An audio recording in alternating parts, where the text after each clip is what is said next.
such as mag-asawang tubig, Nauhan, and its people badly need flood control interventions. However, the magnitude of its budget allocation in the last 3 years alone, amounting to approximately 19 billion pesos and nearly doubling each year, raises concerns regarding Nauhan's curious case. Even before the provincial governor of Oriental Mindoro blew the whistle, so to speak, on what he alleged as anomalous flood control projects, we had already dug deep in our study, literally sifting through years after years of appropriations for these projects.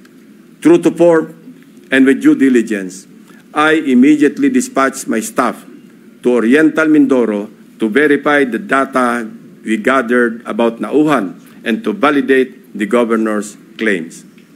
Mindful of political bumps we may encounter, my directives are clear. We must see no political color and remain impartial in our findings.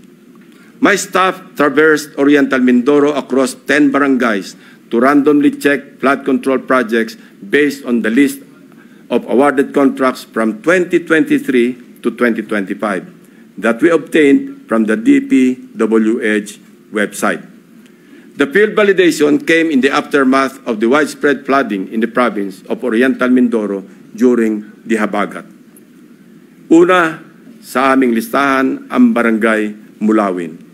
Sa 70 barangay ng Nauhan, Oriental Mindoro, ang Barangay Mulawin ay nakakuha naman ng 1.9 billion pesos. Sino kaya ang makapangyarihang funder sa Barangay Mulawin? We scoured the budget books from the National Expenditure Program, the House GAB, Senate version, and GAA, as well as the DPWH awarded contracts in Barangay Mulawin. Of the 1.9 billion pesos fund for 8 flood control projects, only 810 million pesos for 3 projects was included in the President's budget or NEP.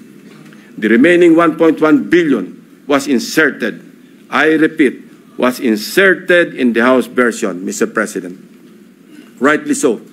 Most of these congressional insertions were tagged for issuance of SARO or withheld by Malacanang, save for the curious case of 2 projects worth about 300 million pesos already awarded and ongoing construction with target completion in December 2025. Mr. President, sa buhos ng budget sa barangay na ito, inaasahan natin na may proteksyon na ang mga residente ng Mulawin mula sa baha dulot ng bagyo.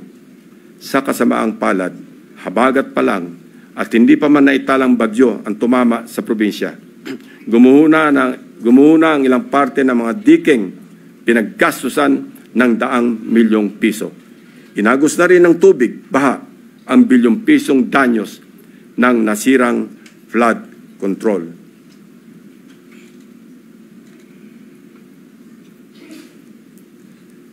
Ito mismo ang parehong barangay na gustong inspeksyonin sana ni Governor Dolor noong nakaraang Sabado lamang, kung saan napabalita ang pagharang sa kanya ng security personnel sapagkat ayon daw sa kontraktor ng proyekto, kinakailangan ng written approval mula sa DPWH bago makapasok ang sinuman sa construction area.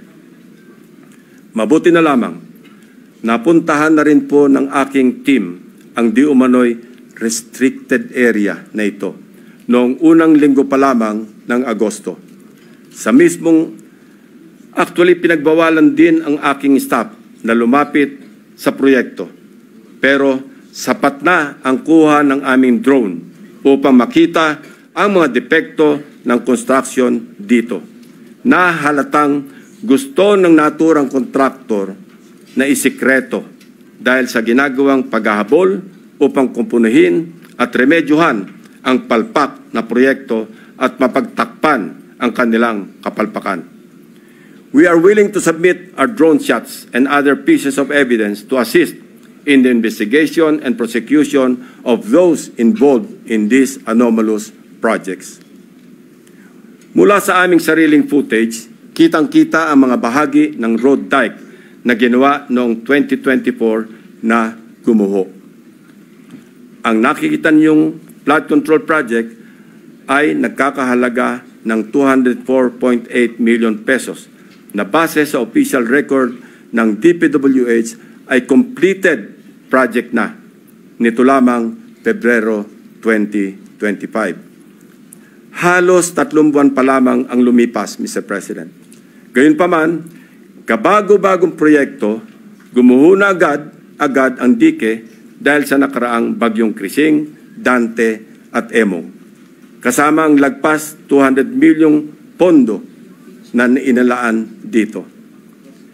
Sa kahabaan pa rin ng Bukayaw River, natagpuan naman namin ang isa sa mga congressional insertion na nagkakahalaga ng 137 million at inaasahang matatapos ngayong Disyembre.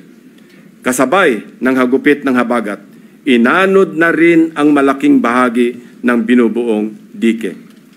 We heard grim stories about why these structures fall easily.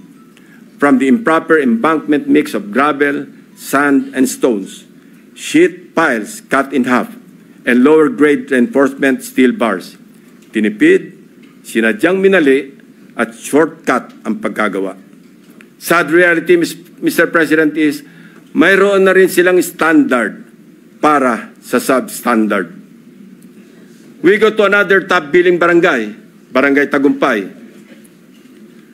Barangay Tagumpay, still in Nauhan, is another case of flood control.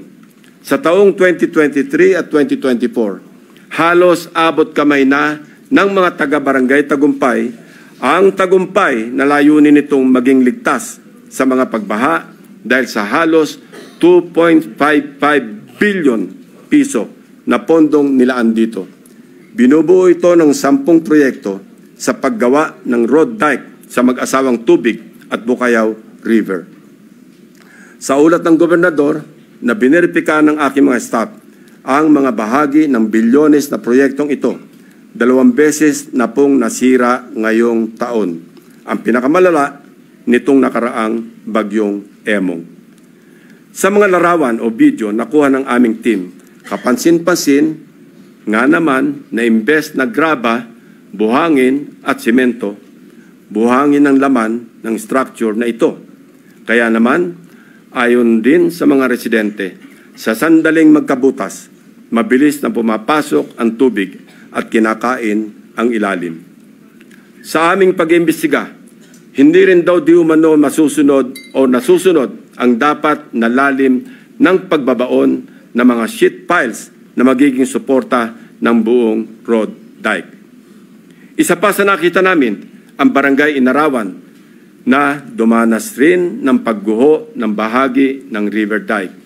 Sa aming pagsisiyasat, isa ang barangay na ito sa pinakamaraming buhos ng proyekto noong 2023 at 2024. Tumabo po ito ng 1.764 bilyong piso para sa construction ng road dike sa kahabaan ng mag-asawang Tubig.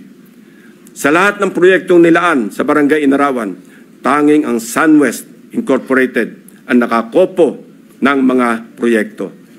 Ito ang kontraktor na una na nating narinig sa ulat ng Pangulo bilang pang-8 sa mga kontratistang nakakuha ng pinakamarami at pinakamalaking kontrata sa flood control.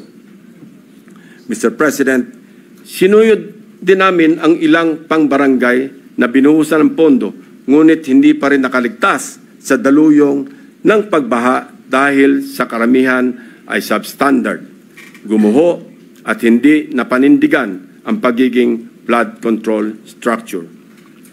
Ilan sa mga ito ang mga sumusunod na ipapakita natin. Sa Barangay Pinagsabangan 2, higit 228 milyong piso ang pondong nilaan, pero ang reklamo ng mga residente, putol-putol ang pagkagawa ng river control. Malaking bahagi rin ito ang gumuho ng nagdaang habagat.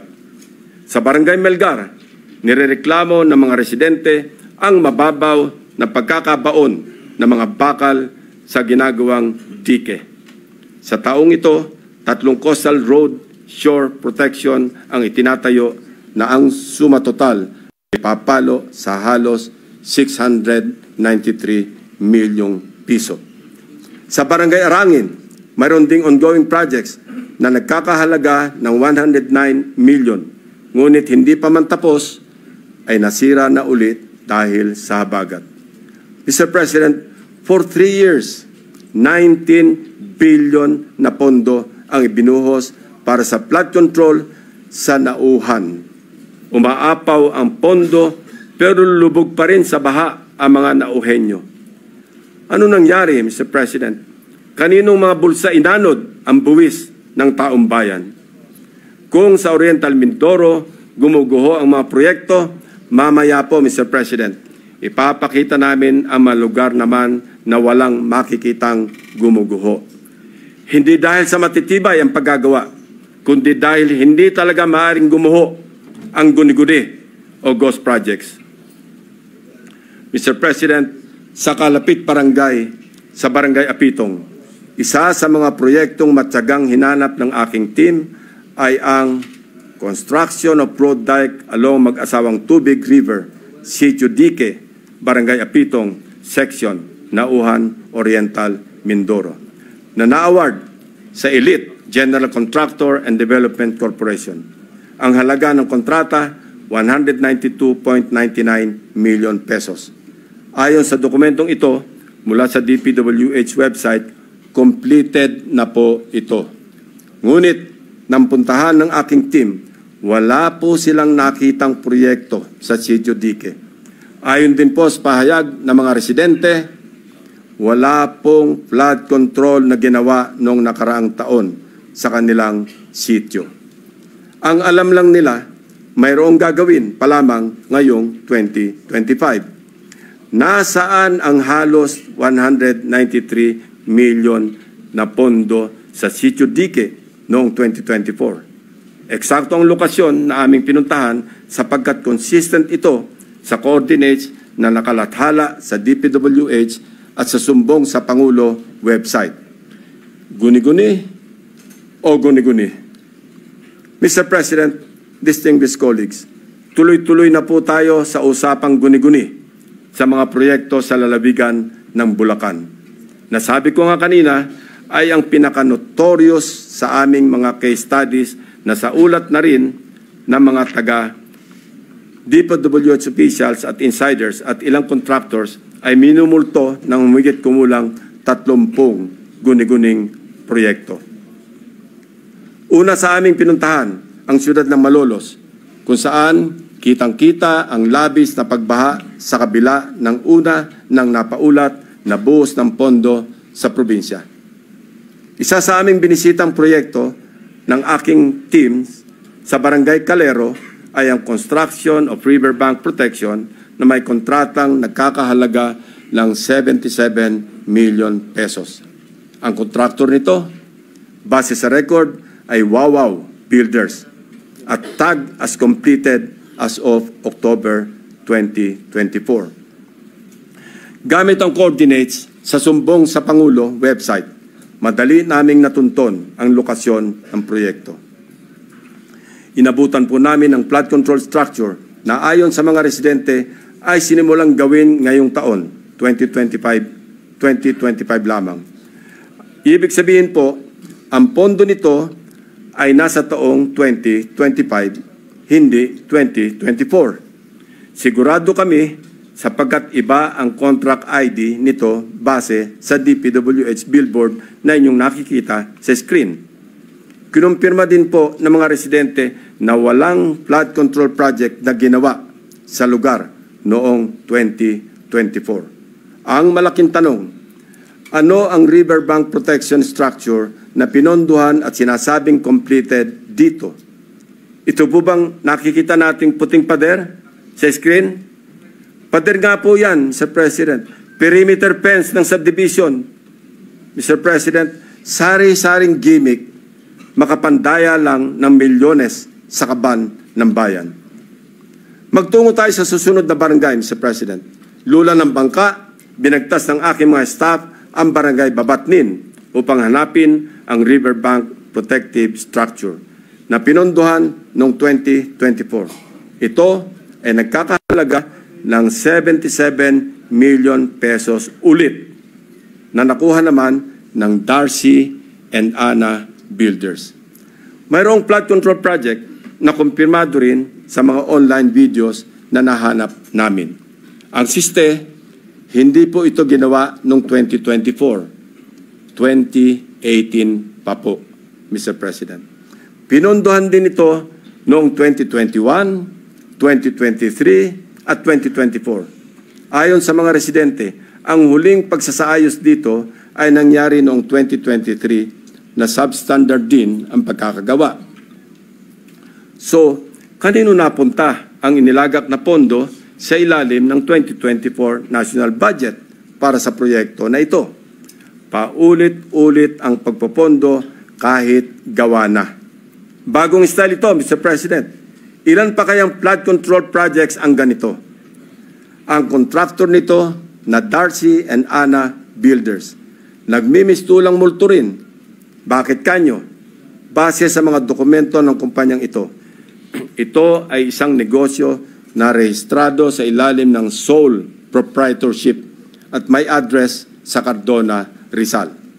Sa pamamagitan ng simpleng pag-search sa Google Map, ay madaling makita ang gusali kung nasaan ang nasabing negosyo. Subalit, nang puntahan ng aking team ang address, ang kanilang inabutan ay gym at e-payment store sa halip na construction company. Wala na rin ang signage ng Darcy and Ana Builders sa dating nakakabit sa building.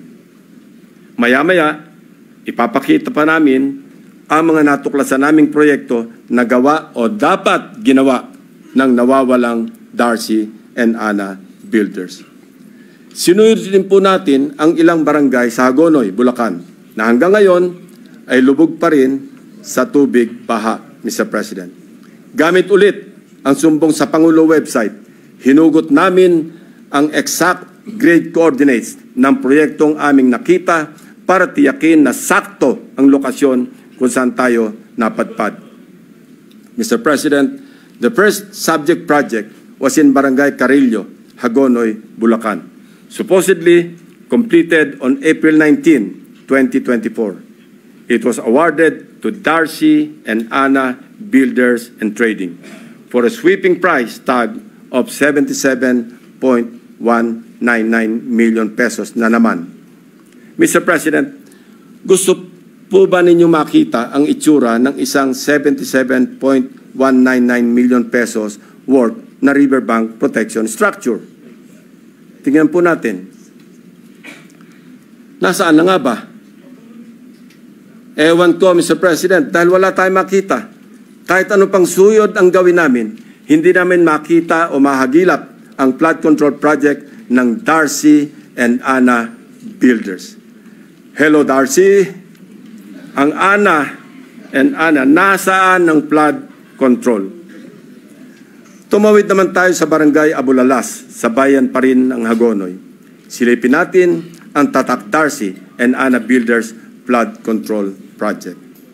Sinuong ng aking team ang baha sa Barangay Abulalas, Hagonoy para hanapin ang proyektong Construction of Riverbank Protection Structure mula sa Darcy and Ana na nagkakahalaga ng 77.199 million pesos na naman. Ito po ang tumambad sa amin, Mr. President. Nakikita niyo po ba ang pagkakatayo ng flood control structure?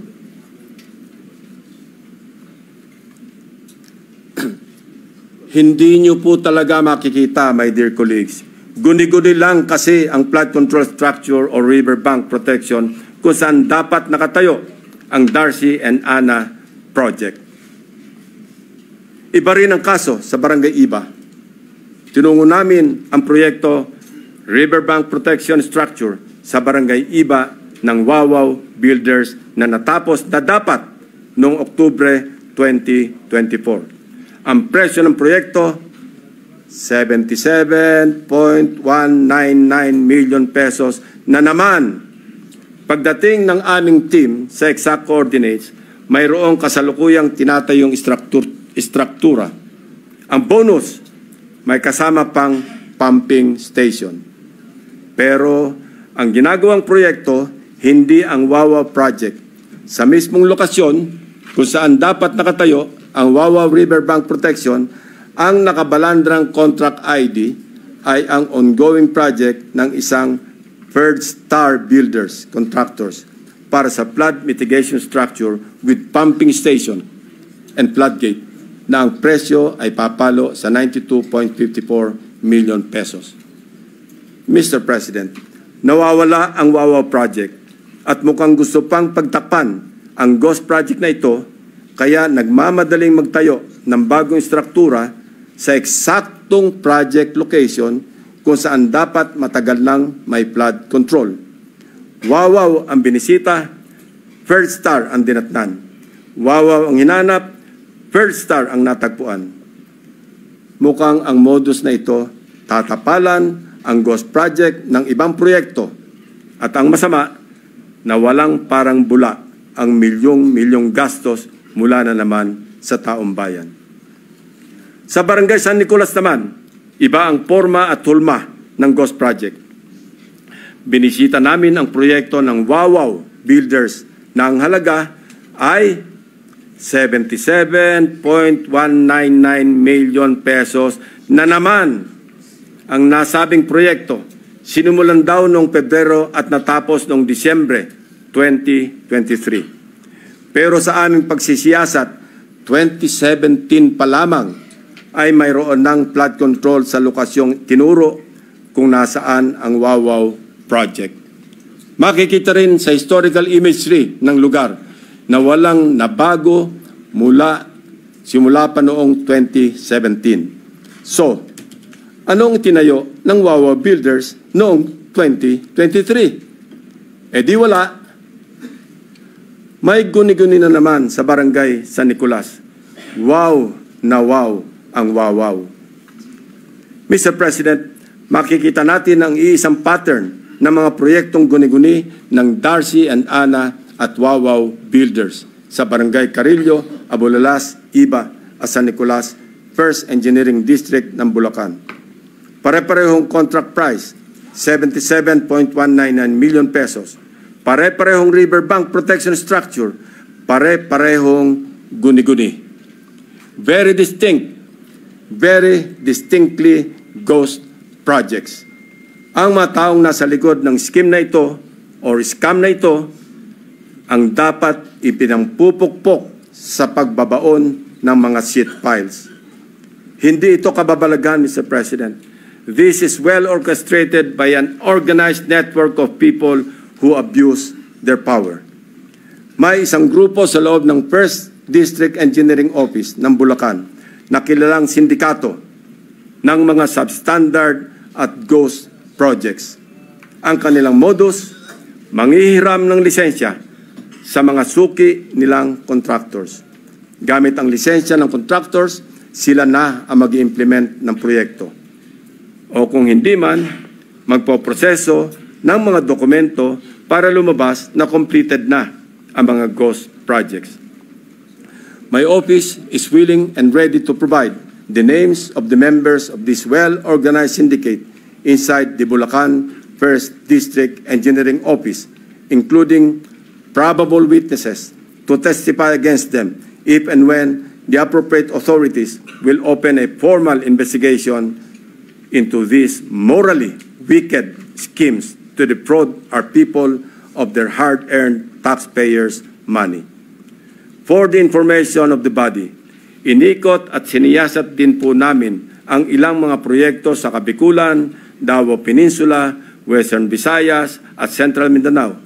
Kasalukuyang ginagawa pa ang validation ng aming findings para sa mga susunod na investigasyon.